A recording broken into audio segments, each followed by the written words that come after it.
Hello everyone. हमारा question दिया गया है a body centred cubic lattice is made up of hollow sphere of B. Sphere of solid A are present in hollow sphere B. Radius of A is half of radius of B. What is the ratio of the total volume of sphere B unoccupied by A in unit cell and volume of unit cell?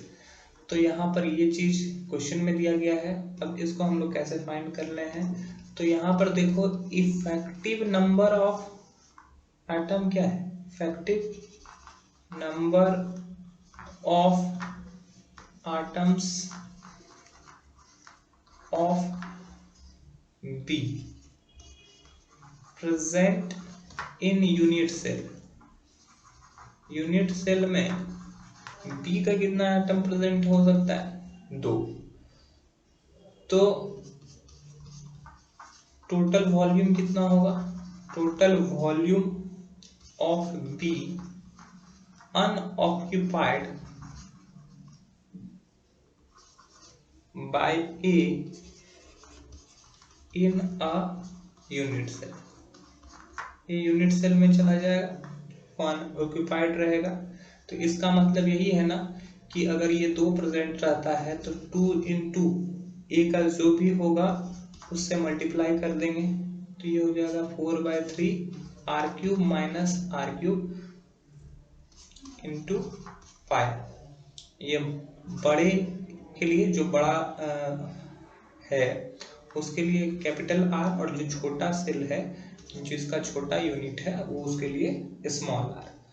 तो जब हम लोग इस चीज को solve करेंगे तो वो आई थिंक आ जाएगा आपका 7/3 पाई आर क्यूब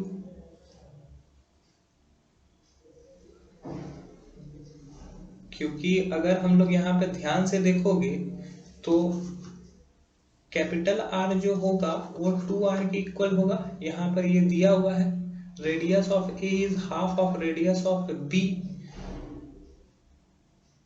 तो ए का जो रेडियस है बी के हाफ है, तो हम लोग ये भी लिख सकते हैं। तो ये बी का रेडियस है, ये बी का रेडियस है और ये ए का रेडियस है, तो ए का रेडियस हो जाएगा जो होगा वो बी के हाफ होगा। ये रिलेशन दिया हुआ है इस क्वेश्चन में। तो अगर आप उस चीज को लेके चलते हो तो आपका ये वैल्यू आना कंफर्म हो जाएगा। ये 7/3 पाई आर क्यूब यही वैल्यू आएगा। अब वॉल्यूम ऑफ यूनिट सेल क्या होता है, वॉल्यूम ऑफ यूनिट सेल, इसका वॉल्यूम होता है साइड क्यूब, होता है ना। वॉल्यूम निकालना है तो अगर क्यूब सेल का निकालना है तो क्यूब को side into side into side, तो साइड क्यूब होता है। तो अगर हम लोग इस चीज को निकालें तो ये हो जाएगा 4r/√3 होल क्यूब। अब इसी चीज को अगर निकाला जाए 64r³/3√3,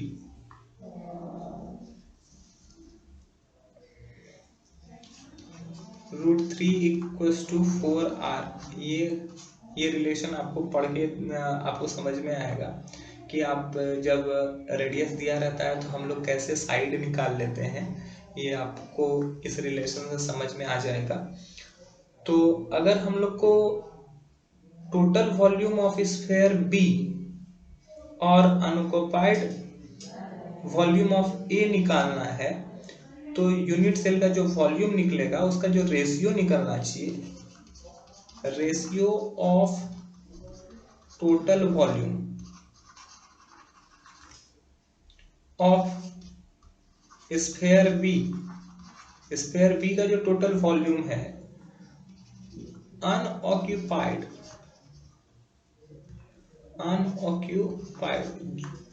बाय ए, जो ए के द्वारा अनऑक्युपाइड है इन यूनिट सेल